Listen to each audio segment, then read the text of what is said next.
with Kira. Kira and I do not train together. Do not. But we've connected through social media and had some wonderful conversations about both jiu-jitsu and life and how jiu-jitsu has impacted our lives.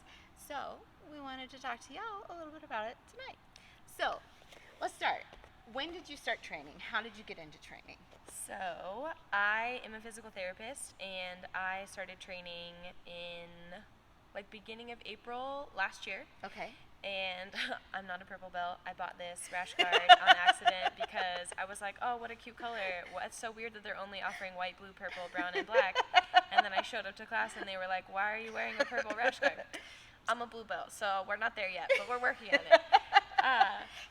Hey, we fully embrace the sport, and we want to take the fashion to heart. We get excited. I'm the same way. Yeah. But I started training because I was introduced to the sport and, like, MMA, all that classic stuff, when I was in PT school with some of my classmates. Okay. And then I watched them start training after PT school, and I always kind of admired it from afar, but I was like, I can't do that. Right. And then... Which, you were not a non-athletic person before you started training, right? No, I always played sports growing up. Okay. I was very ADD when it comes to sports. I played every sport a girl can play. I did each one for like 3 years, and then I would be like, moving on. I'm not going to be the best at this, so let's try another one. Okay. So how is jiu-jitsu different from that? Because because 3 years is a good amount of time in. Yeah. You know, in the jiu-jitsu community, we talk about blue belt blues Yeah. all the time. You know, that's blue belt blues is when you get to a certain point and go, okay, I know enough, and kind of start slacking back. Yeah. So it sounds almost like you kind of had a similar experience with these other sports. Yeah. So why is jiu-jitsu, you think, going to be the difference? That's a very good question. Just to finish the first question, I got into it because I had multiple patients, both female and male, that did jiu-jitsu, and they just kept telling me, like, you have to try it, you have to try it. And I was like, fine. And one of my patients even, shout out to Sean Paul, he offered me, he was like, I will give you a private, I will show you what it's about, like, That's before awesome. you try it, so it's not, this, like, scary new thing. And the intimidation factor of walking into a big class. Exactly, not knowing anyone. But wanting to perform. Of course. And I remember we did one, and he, like, got me in side control, and it wasn't like, oh, I wrecked you for 15 minutes or whatever. He just got me in what I now know are, like, fairly simple positions. And I was just like, I don't know how to, like, get out of this. And it was so, I'm a very competitive person, so it was so frustrating and inspiring. I was like, I need to know more. Like, I need to know how to do this. Right. So we had that one, and then probably, like, a couple days later, I was like, hey, can we do that again?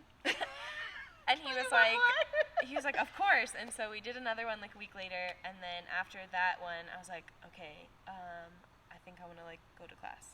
Yeah. And he was like, okay, I'll go with you. And so he went with me to my first day. I went to Chris Ingalls, and they have an awesome women's program. So that was another reason that I chose that gym to start at. And I just, like, walked in and immediately loved it. Everyone was super kind. And then I think the biggest shift for me was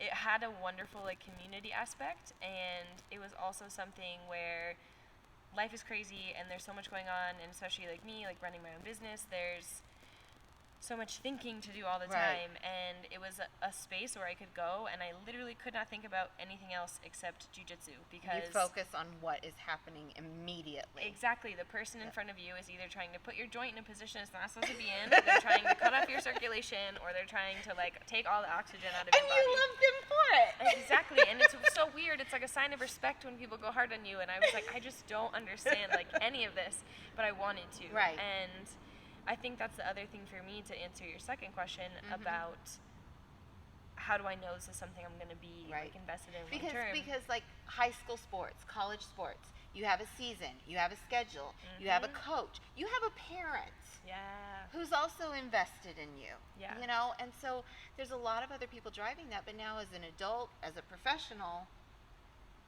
finding something that you can self-motivate to do on top of everything else, there has to be a secret sauce. Yeah.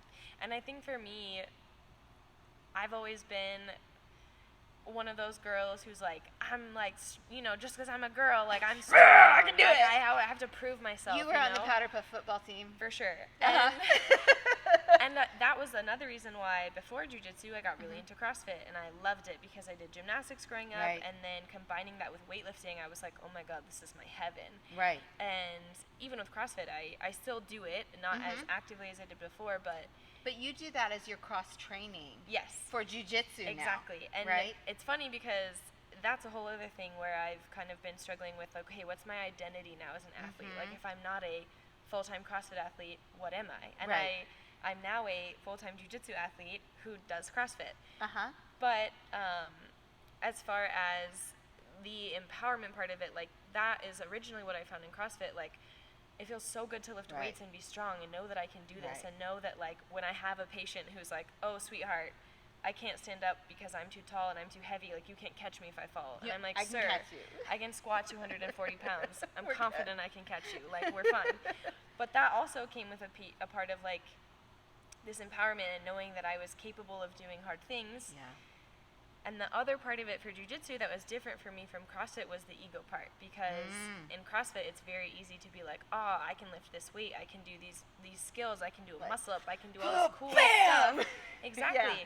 And you feel that confidence when you talk to other people, like, oh, I know I'm an athlete. Even if your form is bad, but you're able to pull the weight, you get the ego boost. You still get the response and the validation from everyone of, like, oh, you're so powerful, you're so strong, whatever.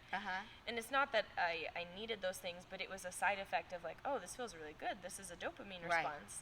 And so that was another piece to jiu-jitsu that when I started, there is no ego. Like, the day one, your ego is out the door because it gets squashed over literally and figuratively. Like, I smash you. That's and no one, of course, is trying to hurt you, but it's the nature of the sport where I'm on the ground and this person is trying to pass my guard, or I'm trying to pass this person's guard and I just got swept and now I'm on the ground again. And well, I like to say that in jiu-jitsu, we are legitimately learning how to cause significant harm, injury, damage to a human body by volunteering our own to each other. Yeah. And so, obviously, there's rules in place. Yes. To keep that safe. There's respect in place to keep that safe. But I think your gym, my gym, any gym recognizes that if someone's coming in with super, super heavy ego, by the end of that class, they will not have that ego anymore.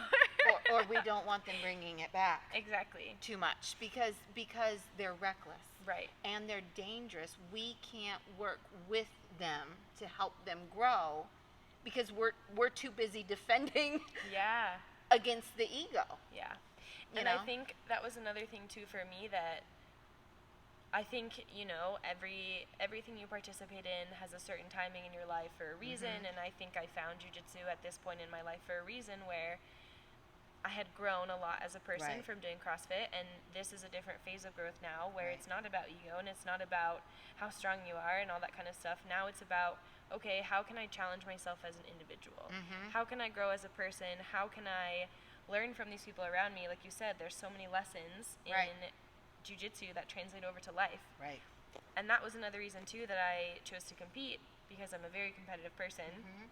I competed. And outside of high school and college, how many of us really have legitimate forums for physical competition?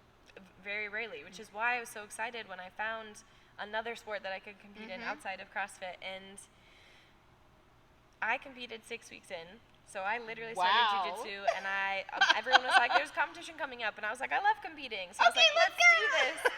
I didn't even know that you could use someone else's collar or lapel to choke them. At that point. Which is what happened to me 4 minutes and 30 seconds into my first match.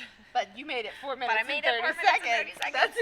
That's a good thing. So I had the aggression, I had the power and the competitiveness and the strength, which as a white belt is very good attributes for competition. Yeah. But I didn't have the technique, and I didn't even know what some of these positions were. My coach was like, put your hand on the hip in side control. I looked at him, I was like, my hand is on the hip. He's like, he meant the other hip. And so I remember asking him after the competition, I was like, Chris, what are you talking about? I do not know what you mean. But that's important to talk about too, right? In training consistency and being there regularly and also developing that relationship with your coach. Yeah. So that in those competitive settings, when they say something, you know what they're saying. Because there's a lot of chaos at a competition. For sure. And a good lively roll on a competition mat gets everybody excited. Yeah. And so you want to be able to know what voice you're listening for. Right. And that was hard to learn also. And the reason that I pushed myself to compete, the first time was just for fun. I didn't know anything. Right. I was like, what the heck just happened? Hey, let's just go do it. But it was fun, and everyone was excited for me to do it, so I was like, sweet. And this new community and these new friends that I have, like, everyone's supporting me.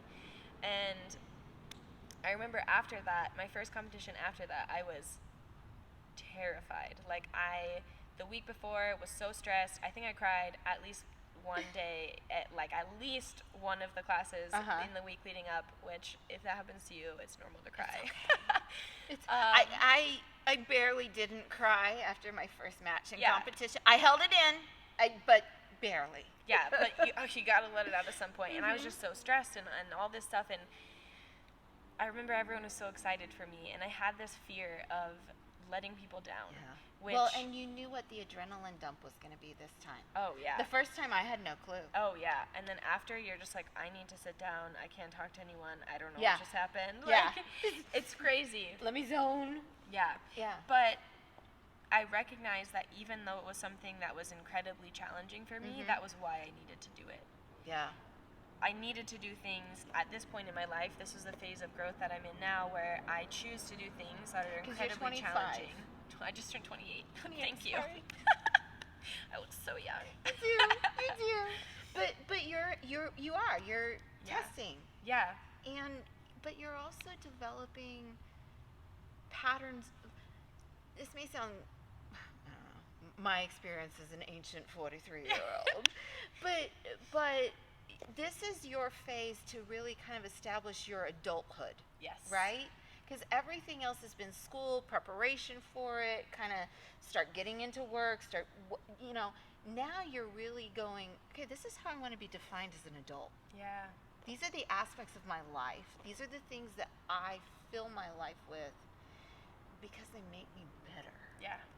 And my dad, I will never forget this. My dad told me when I think I was like, I don't know, 10 or something. I love that you found jiu-jitsu right now. Yeah. I love me that. Too. I remember my dad told me this, and when I was a kid, I was like, yeah. But now that I'm older, of course you, like, learn from your parents and whatever. Yeah. So he was like, you are a very different person when you are 14 compared to when you are 25 compared to when you are, like, 35. And he was like, in this aspect, he was talking not only about myself, but in relationships, you need to find some, like, because he got married super young. With you. Exactly. And he wasn't able to grow with his partner, so he was like, you need to recognize when you're able to grow with someone because you are going to be very different people as you continue to grow. So I'm also very glad I found jiu-jitsu right now because I think this is an important part of me solidifying the characteristics and the things that I want in a partner. Not only in a partner, but in myself. Yes. And who I want to be as I continue to grow. Should we say in a partnership? Yeah, that too. Someone, when I was approaching divorce, knew I was approaching divorce, and I was talking to another friend who has mentored me in some ways, and she's a little bit older than me. She said to me, honey, my mama always said, the man you're attracted to and the man you'll love in your 40s is not the same man you were attracted to and the same man you loved in your 20s. And my response to that was, yes, but some of them can become. And I love that perspective of this needs to be because we talked about that a little bit before we started filming. We had a wonderful chat. Yeah, we did. We had a pre-chat. But about in partnership, it doesn't necessarily mean we all do the same thing. Right. But we have a mindset to grow. Yeah.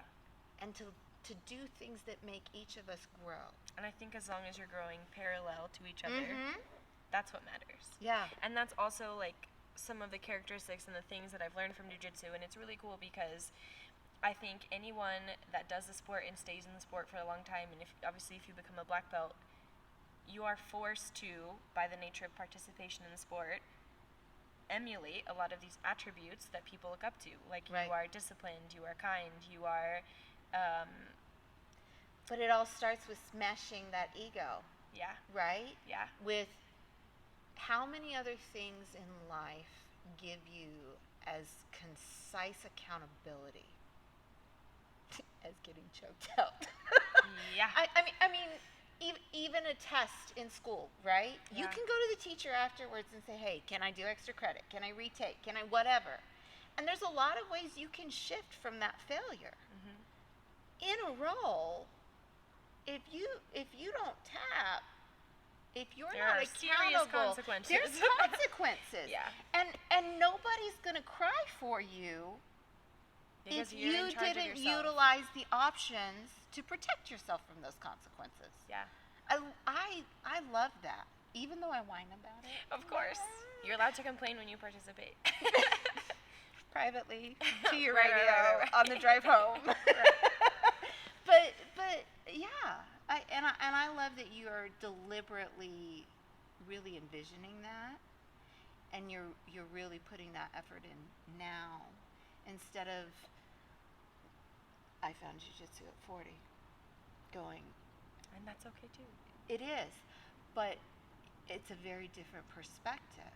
Because then I had to get out of my head of, but this is how everybody knows me. This is what I'm established as. And go, but what can I become? Yeah. And that's another part that I love about jiu-jitsu is, my coaches say this all the time, is you're in charge of your own jiu-jitsu. Right. And it's like you said, like you're in charge of when you tap, you're in charge of how often you show up, you're in charge of the work you put in outside of the mat, you're in charge of how you interact with people on the mat. Like, at the end of the day, the things that are going to show is what you've valued and what you've put into your jiu-jitsu. And I think that obviously I've learned accountability in my life. I've done a lot of hard things. I went to school, I got a doctorate, like I've achieved a lot. But this has been such a cool opportunity for me to learn that accountability even more. Like with no, like if you just don't show up again, you're not losing your career. Right. You're not like the consequences of not showing up again aren't as serious as other things that I've done where it was forced accountability. This is something I get to choose to be accountable in. And thank you, because I was trying to like. Okay. That's okay. And I think learning that accountability serves me so well in other areas of my life that it's something that I am going to continue to pursue for the rest of my life, because the other thing that's nice about it is no matter what happens, jiu-jitsu will always be there. Well, I like you started training and you left kind of corporate physical therapy. Yeah. Taking that accountability the next step into I can do this. Yeah. I can put it together, I can navigate it. I can be an amazing concierge physical therapist. I can handle hard things. Yes. Because I do hard things. Yes. 5 days a week for an hour. Yes. Yeah. I think that that was another. I say jiu-jitsu changed my life, and it changed my life for the better because it has changed my life in so many ways. And if you ask me who I was a year ago compared to who I am today, and what my life was like a year ago compared to today, I bought a house, I got a new car, got an amazing boyfriend, like started my own business. Like my life is entirely different than a year ago. And how's your mental health now compared to so much better. And those like. Buy a house, buy a car, new partnership, new relationship, right? Those are all big stressors that a lot of people struggle to navigate well, especially in the first year. Yeah. But that was the cool part. And you're doing it even better. And that was the cool part. Trying. I appreciate that. That was the cool part for me. That was the cool part for me was jiu-jitsu was always there. So no matter if life got crazy, I lost my job, I started my own business, I had to go and see houses and close on a house and do all this crazy stuff, there was never any guilt or shame or anything from any of my teammates or my coaches, like, hey, where have you been? Right. It was like, hey, we're so glad that you're here. Yeah. And like, and exactly, like, we're so happy for you, and we know you're pursuing all of these other things that are making your life better outside of jiu-jitsu Right. so that you can be the best version of yourself when you're here. Well, and how many people at your gym have been resources for you? Oh, I love the mutual mentoring. We have a jiu-jitsu girls chat at our gym, and anytime something goes wrong, someone's like, I need a plumber, I need a real estate agent, I need a physical therapist, I need a doctor, I need this, and there'll be 7 recommendations. Yeah, everybody knows somebody. Well, yeah. But on the flip side, our gym group chat, when I get on my social media, I'll occasionally get messages, whatever. Yeah. And I got one, somebody offering me for pictures of my feet, right? Mm-hmm. I sent it to the group chat. And it was fabulous because the guys handled it. That's amazing. And even just to help me laugh that off. Yeah. And be like, so. And know that you have this whole community of people behind you. That have my back, who know me, who care for me. And it's a different kind of knowing. It's a different kind of friendship than someone you've known since you were a little kid and who knows you deeply. The people you do jiu-jitsu with know you on a different level. Yes. You are crotch to face sometimes. You are elbow to face. You are knee, toes in the ears. It gets crazy. You're trying to choke each other, and then you're hugging each other as soon as you hear a little ding ding. And it's a super cool and different level of respect, and it's something that I haven't experienced in any other sport, which is another reason why I'm this is a for life thing. So then what's the difference, right? I mean, I love to talk about how jiu-jitsu is an individual sport from which you need a team to be able to be an individual. Yeah. But you've competed in teams. Yes. And team sports. Mm-hmm. So how does a martial arts team, because beyond jiu-jitsu there are quite a few other martial arts disciplines that have a very similar impact on their practitioners. What's the difference between a martial arts team and a basketball team, a volleyball team? Yeah. That's a really good question. I think on a team sport, it's you are part of a whole. So you are competing as a group. Mm-hmm. So if you slack off, if something happens, if you mess up a play, whatever, your team can still pick up the slack. They can all fail for you. Exactly. With you too. Exactly. And it's not on your shoulders if something ends badly. Ooh. Whereas when it's an individual sport like jiu-jitsu, when you step on the mat, if you lose, obviously I'm not saying it's your fault if you lose, but you feel it differently. It's not like, oh, Sarah missed the basket and we lost the game. It's, no, you let that girl triangle you because you didn't defend it the way that you know you could because you were stressed about a million other things, or something else happened, or this girl's just better than you and it wasn't your day. Right. And you lost. Or you got in your head. And you have to deal with that, which is another reason why I think, obviously competing is not for everyone, but I think it's something that is important for everyone to try at least once, just to challenge yourself, because get that experience. My coaches always say, and everyone in jiu-jitsu always says this, and I know people laugh it off or they think it's cliche or whatever, but it's win or learn, which is so true, because even if you lose, I remember I rolled with this girl. It was no-gi. This was her first time competing in no-gi. We were literally chatting as we're walking up to the mats. We're having a great time. She's so nice. Yeah. And she was so nervous. And I was like, girl, don't worry. It's going to be okay. We're just going to go out there. We're just 2 girls from different gyms rolling. That's all this is. And she's talking to me while we're competing. While I'm rolling, she's telling me, you're winning. You're doing great. Blah, blah, blah. And I'm like, it's throwing me off because I'm like, what is happening? I'm not used to someone complimenting me while I'm trying to choke them. I had that happen, in competition, and I was in mount. I had good heavy top pressure. I was maintaining mount, but I wasn't doing anything great. I wasn't, and she tapped, and I could hear the frustration and the exhaustion in her voice. Yeah. Before that, and I had to stop myself from saying, no, it's really okay. If you just because that's not going to make her feel better. She's like, get away from me. You're doing so good. I'm going to suffocate you and squeeze a little tighter. Yeah. But because of training and the support with teammates, I still wanted to give that positive feedback. Right. And I love that in jiu-jitsu competition. Rarely do you see someone just puff up like, yeah, take that. Like, yeah, they always. And if they are, everyone else is like, wow, that person kind of sucks. Yeah, but there's such a respect and appreciation. I had a match. Really quick, I need to finish the story because it actually did not end well. Oh no. Yeah, I was up 16 points. Which in jiu-jitsu is a lot. Like, the most points you can get for one move is 4. So being up 16 points was a lot. Yeah. So I'm like, she's telling me you're going to win. I'm up 16 points. I'm not like, so I'm like, you know what? I'm going to be a little bit reckless. I'm going to go for this straight arm lock. Like, so I moved and I put my head in, like, maybe a not great position, and she caught me in a guillotine. She didn't even know what a guillotine was. And she caught me in it anyways. And I was so upset with myself and frustrated and disappointed because I knew that my jiu-jitsu was better than hers.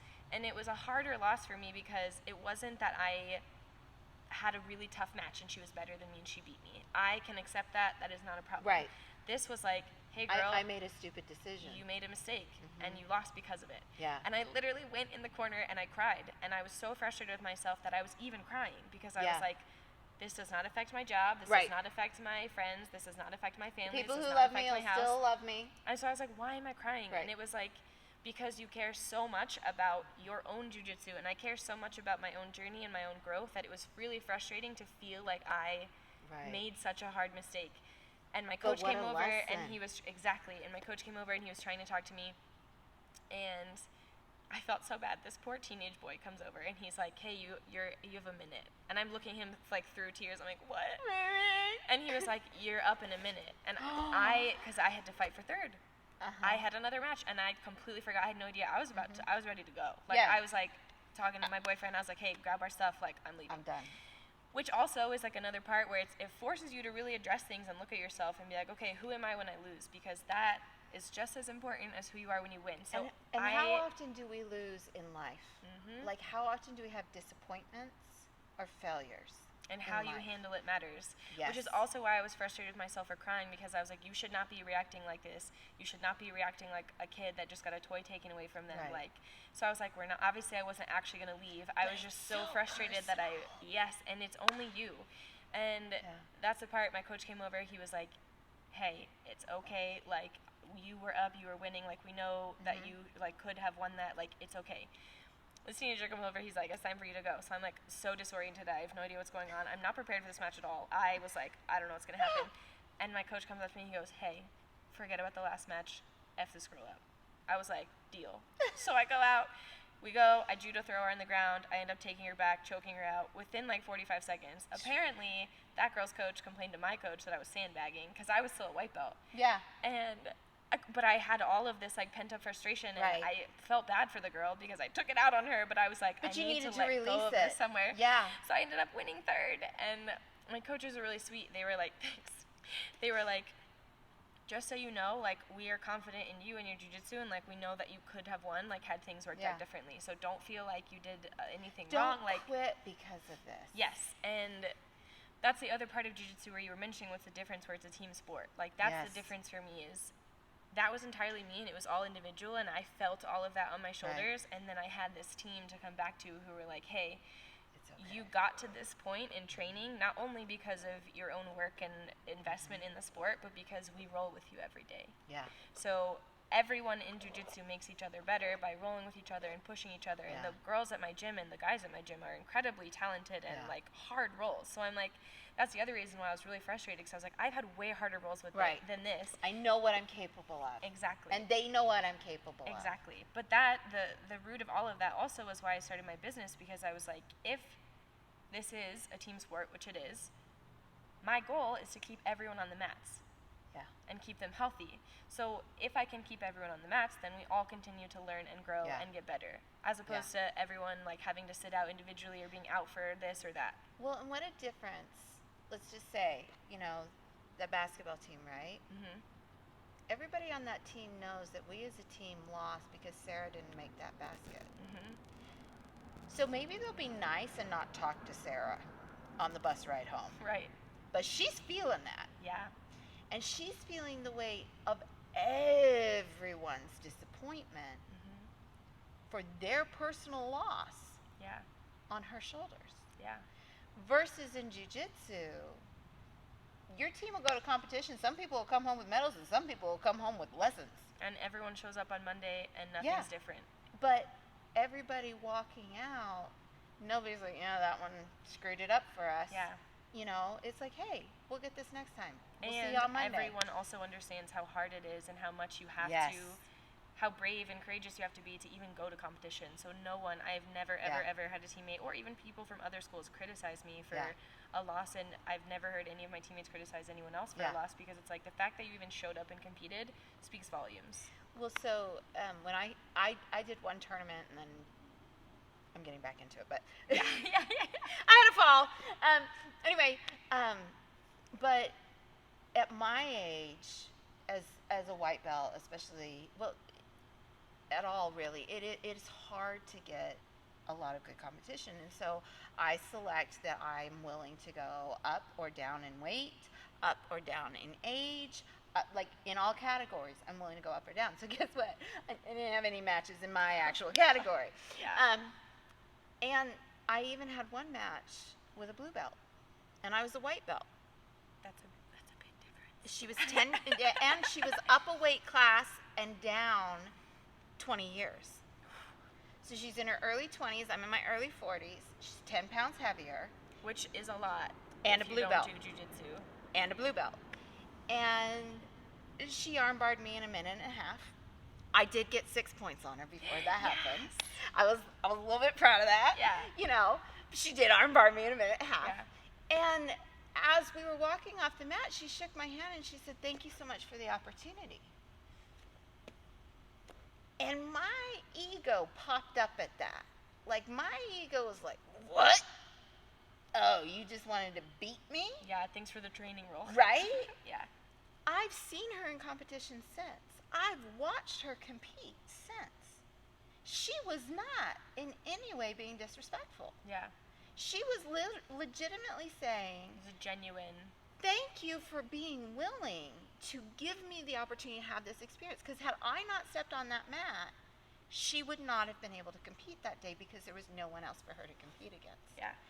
And that respect and that shifting that outside perspective, that outside ego, into stop assuming the insult. Yep. Just and I think that's another stop thing assuming too. the insult. Really quick, the competition I did, the cool part was at the end of that competition, I was genuinely glad for the girls that got first and second, and we took a picture together, and they both followed me on Instagram, and if you're watching this, hello. And it was so cool because at the end of the day, I knew that's what mattered more than my personal feeling of disappointment in myself. Right.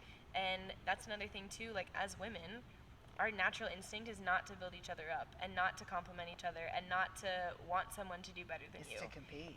Because we've been bred right. to compete, and we think that we have to be the prettiest and the smartest and the best and blah, blah, blah. And when I went to jiu-jitsu and I found this huge group of girls who genuinely were like, I want you to beat me. Like, right. I want you to do... Let me show you how to choke me better. Exactly. Let me show you how to wrist lock me better. Exactly. Yes. And they're there when you fail, and they're there when you win. And there's no, like, ego, and there's no competition, or then there's no, like, being pissed because a girl got a stripe or a belt before you. It's, like, genuine... happiness for your teammate because you've seen the journey that they've gone on and you can see them grow in front of you, and it's like that I haven't found anywhere else. No, it's funny. One of the girls who trains with me, Shay, and I love her. She said to me a couple weeks ago, she's like, it's just your core. And I was like, if that was said by someone else, somewhere else, I'd be like, are you saying I have a poochy belly? Like, what are you saying? Yeah, you're saying I'm not good enough. Yeah. And she's legitimately saying, no, like, that's an area you've got to put more work into strengthening, not as a criticism, but in an effort to help me improve. And how many places do people go, oh, we're kind of competition, but let me tell you what I see so you can get better. Yeah.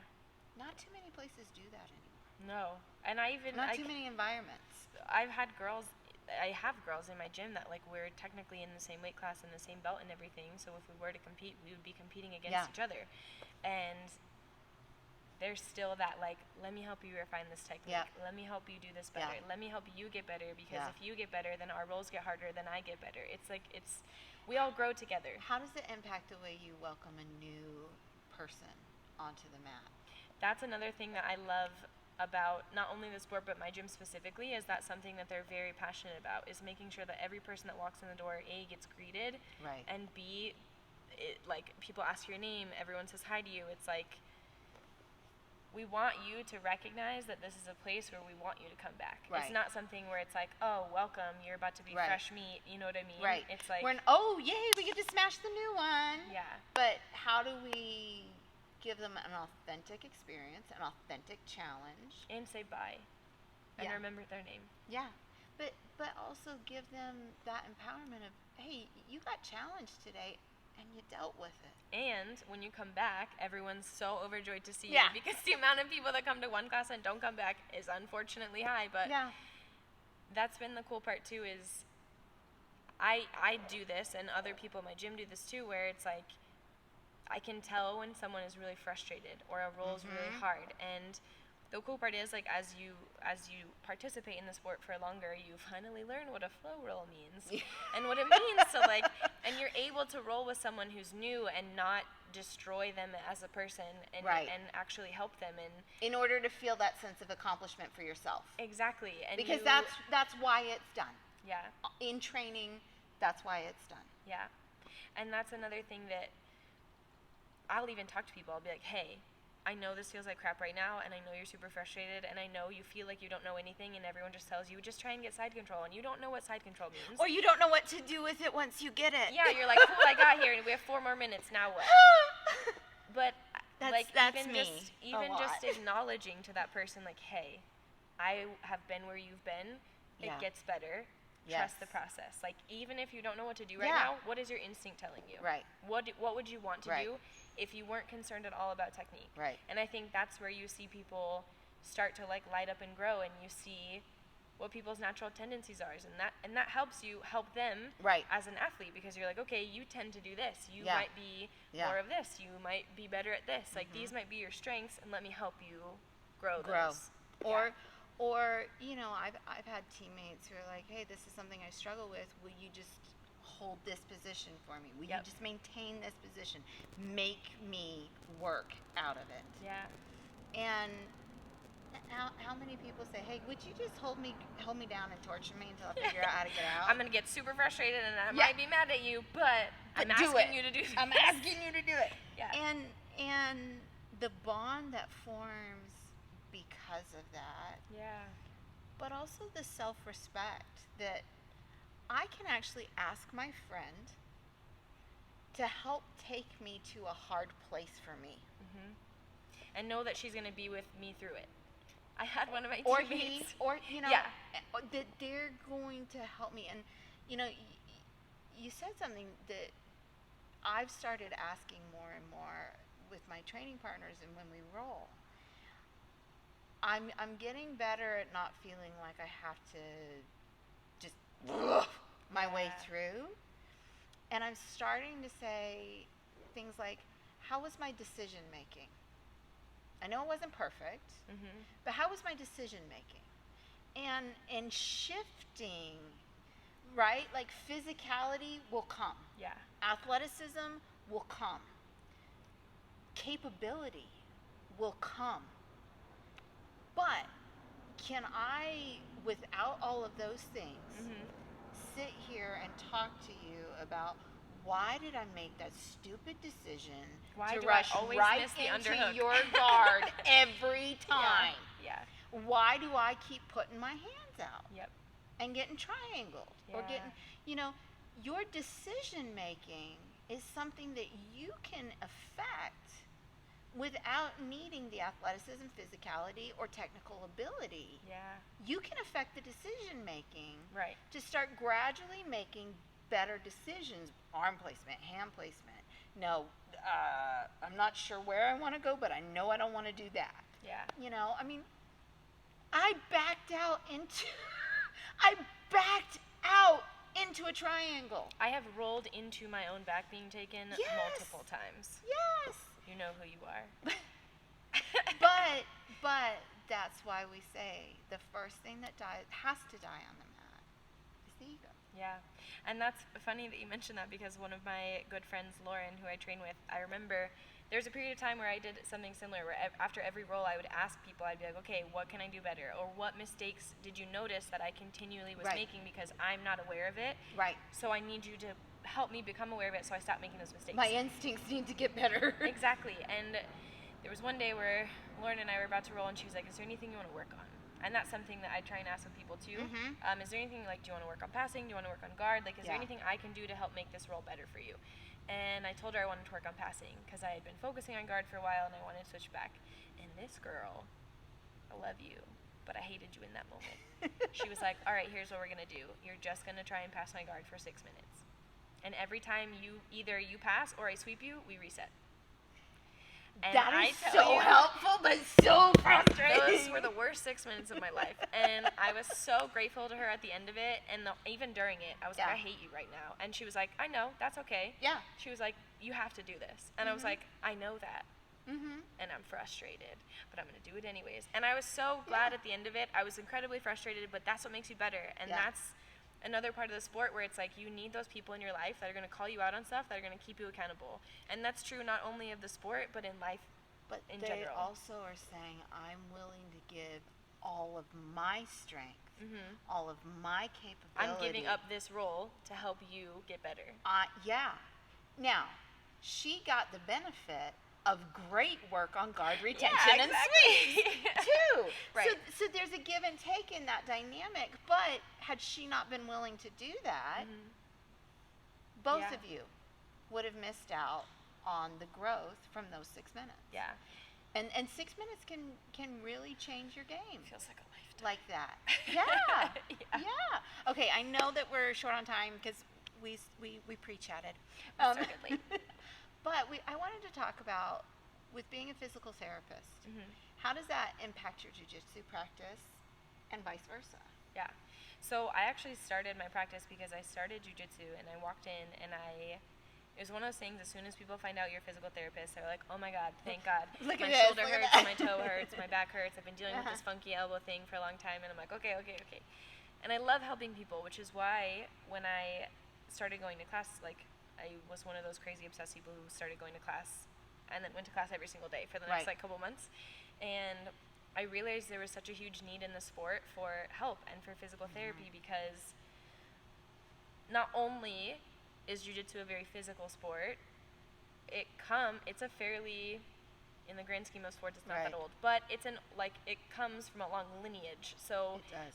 There are some more outdated ideals that come along with the sport. Mental toughness is a huge part of jiu-jitsu. Discipline is a huge part of jiu-jitsu.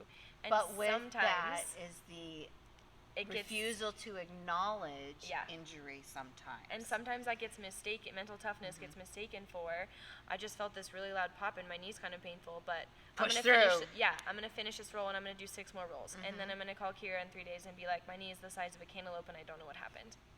Really? I'm like, maybe really you should have taken a break just for 1 second. So I always tell people, I would say that had an impact on my practice, and then just little stuff.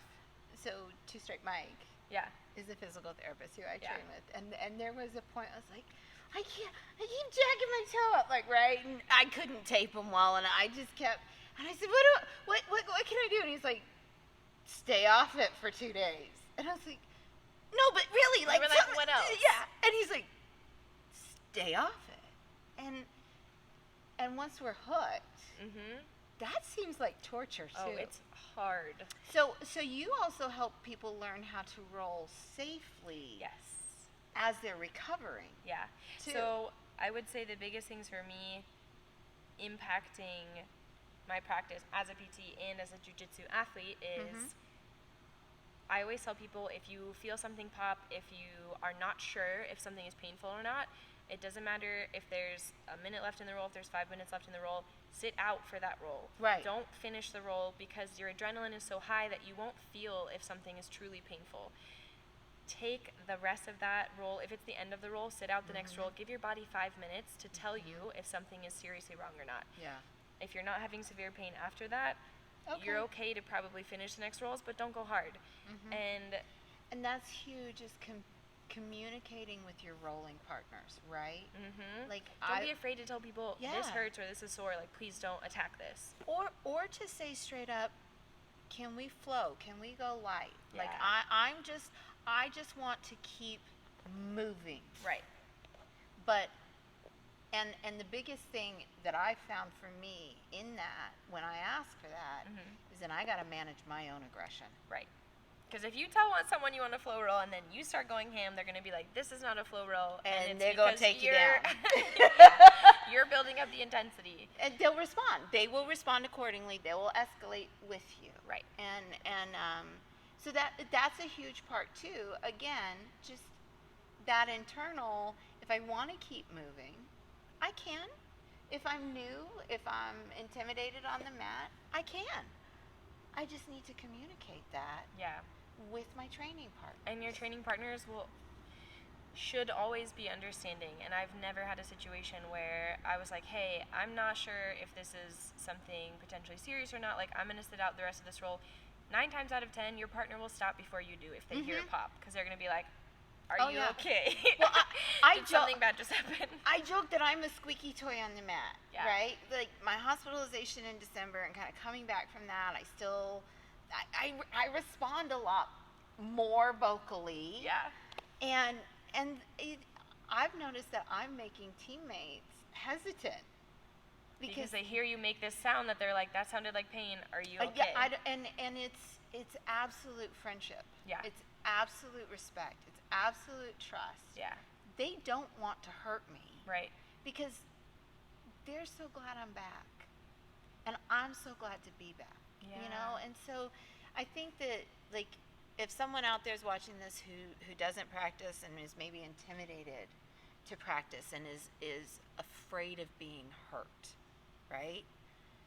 Tapping is always an option. Yes.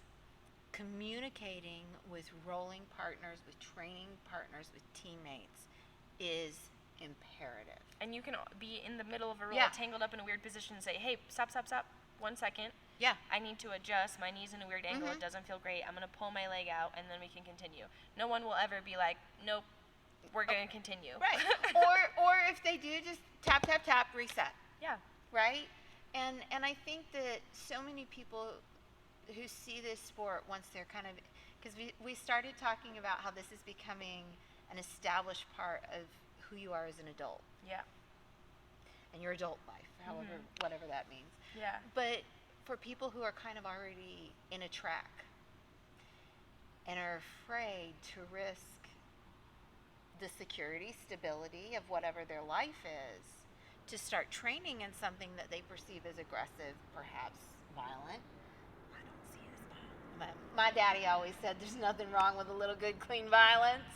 So, you know. Yeah. But is to know that coming in,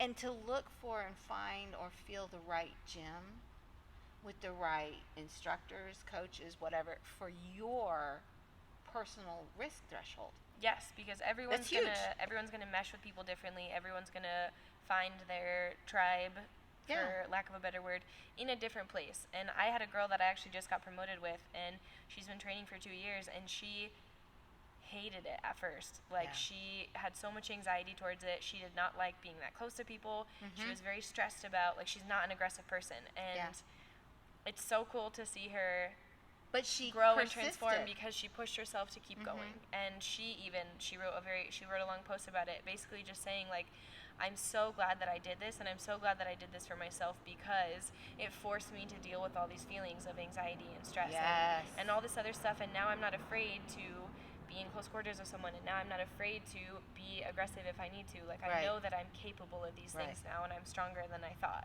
Well, I think just that, right? Be aggressive if you need to. A couple weekends ago, I live in the Arts District, and a friend came over, and so it was like, hey, let's walk to Fremont Street.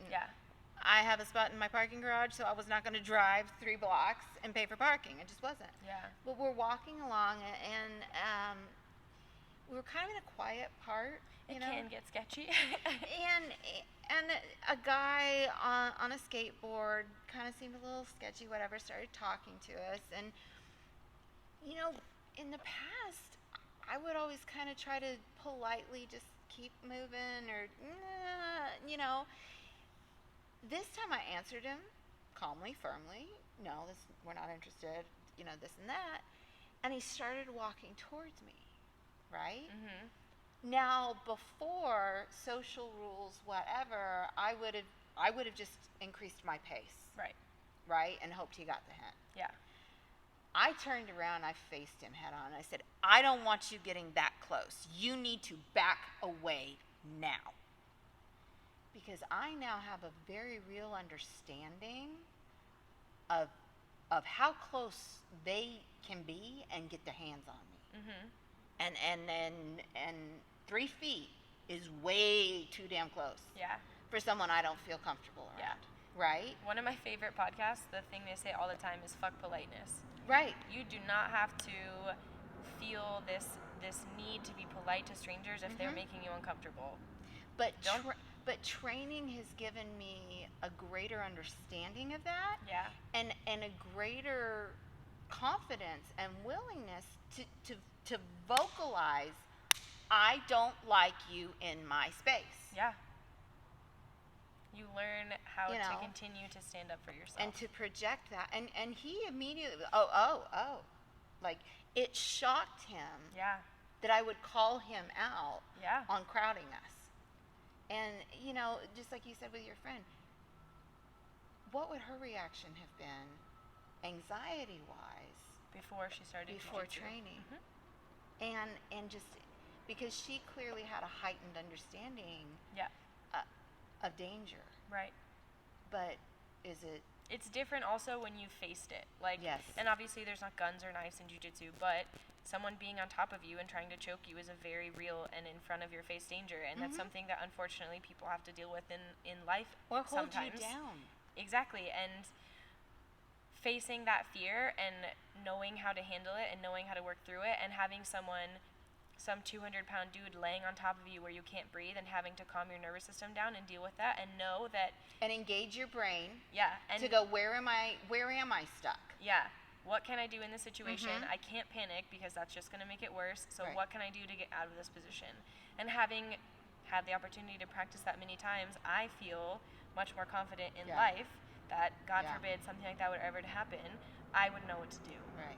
But you also you would never go looking for it. Oh, God, no. You would never try to instigate it. Yeah. And I think that is a very common misperception about martial artists, is that they're... Now I'm going to engage everyone. Yeah. Like when you said engage, I was going to say, I'm going to pick a fight. Yeah. What was it, Braveheart? but that's our mentality, and it's actually the exact opposite. Yeah, now I'm very aware of how real the danger is, and I know what to do to prevent it, and if I absolutely can't prevent it, we would always choose to avoid the conflict. Yeah. We would always choose to avoid the conflict first. Yeah, absolutely. Well, because another part of that is, not that this applies to every situation, but in certain situations, now the ego doesn't apply. I don't need to prove anything to anyone. When someone's like, oh, do you do jiu-jitsu? Like, the ground is your ocean. Prove it. I'm like, I don't have to. I don't owe you anything. Like, oh, yeah. I'm like, I don't owe you anything. I don't need to prove anything to you. Like, I know what I'm capable of, and I don't have to show that to you. Like, awesome. Yeah. Thank you so much. I appreciate your time. We've had a great conversation. Absolutely. I'm so glad we connected. Like, the only reason we connected on social media was because of jiu-jitsu. Yeah. And now? And because of jiu-jitsu, I not only started my own business, I do physical therapy with jiu-jitsu and CrossFit athletes, and I have clients, like, I have a client right now in Hawaii, I have a client in California, I have clients, like, in Texas, Denver, like... That's awesome. All over, and because of jiu-jitsu, I've gotten to connect with so many different people, which is huge, and... The community is so... Like, your gym is your home, but the community is fabulous. And I've gotten to meet so many people I never would have met otherwise. And one of my goals moving forward, and another reason why I say jiu-jitsu changed my life, is now I have this cool opportunity to combine my love of travel with jiu-jitsu. Like, my end goal would be to get to travel to gyms like around the U.S. and around the world and do workshops and teach people these things that are simple. These things that are simple to me, like injury this is prevention. my biggest pet peeve. Do not rest away your pain. It does not work. It's like being like, oh, I'm a runner and I hurt my knee, so I'm just going to stop running. I'm going to only do upper arm workouts, and then in 6 months after I've rested, I'm going to run a marathon. But your body locks up. That is not how their body works. If you hurt yourself doing jiu-jitsu and you just sit out for like a month and then you try and come back to jiu-jitsu, which your body already couldn't handle, which is why you got injured in the first place. It sucks. And then you come back after a month of not doing anything, your body is not prepared for that. So the best thing you can do is, if you don't know what to do, get with someone who does know what to do and can help you through it, so you can stay active through your injury, so when you come back to the mats, not only are you not destroyed and getting gassed, but you're also not at a higher risk of injury. Right. So I'll tell you something along those lines, and then we'll wrap up, I promise. But I work in medical device sales and prominent in the professional sports, and is the device that I rep. And I was talking to a couple of college football coaches, and they said their number one problem with injured athletes is that by the time the injury itself is recovered, their conditioning has just been destroyed to such a point that, especially in that collegiate time frame, they can't get them back. They can't get them back to that level. Yeah. And it's not because of the knee injury or the shoulder or the whatever. It's the loss of conditioning while they're out. Yeah. And that like, what does that say about our life, though? We get our feelings hurt, so we shut down. It wasn't, instead of addressing the problem, you let it fester. Yeah. Or we just take all this time and space we need to really feel it through. Well, that person kept on moving, or that situation kept on moving. That situation may not have even realized, kind of like the blue belt in competition, may not even realize you took it in a way that caused you to shut down. People can't read your mind. They cannot. And then you cripple yourself, and you cripple your long-term progression because you slack off on just maintaining condition. Yeah. And in life, and condition of relationships. Yeah, and that's why I tell people too, unless you have injured every single bone and muscle in your body, there is always something you can do when you're injured. Always. There's always modification. There's always something you can still be doing. And the worst part about injury is, not only does it affect you physically, there's always a mental and emotional component that you sometimes don't realize until you're months into it. I've talked to many people who are like, I'm so depressed, all I can do right now is eat, I can't do anything, everything I do hurts, I'm not sleeping, like, life becomes miserable. And their entire routine is disrupted. But completely changed. Like, they get into a whole different sedentary routine. Yep. And that's why I'm like, there's always something you can do around your injury. And if you're not sure what that is, find someone who can help you. Because if you can keep yourself active in other ways and work around and through your injury, you will be so much better overall, mentally, emotionally, physically. Like, and then coming back to your sport, you're not going to be destroyed when you try and go back. Well, and like we said, I say that jiu-jitsu is my engagement point in life. Like, this is where I dump the stress. This is where I get out of my head. This is where I walk away with my load lightened. And I need that. Even if it's I sit on the mat and stretch. And watch. I've done that. Because I've gone to class and I've just watched before. And I learn a lot watching. I've learned a ton watching. And so, keep moving. Remain engaged. Right? If you have a routine that keeps you engaged, that keeps you interacting in healthy ways, right? And like communicating with other humans. We need connection. Maintain that routine as you recover, because it'll improve your mental health, and depression and injury do not help each other. Not at all. Unfortunately, they do go hand in hand, but they do not help each other.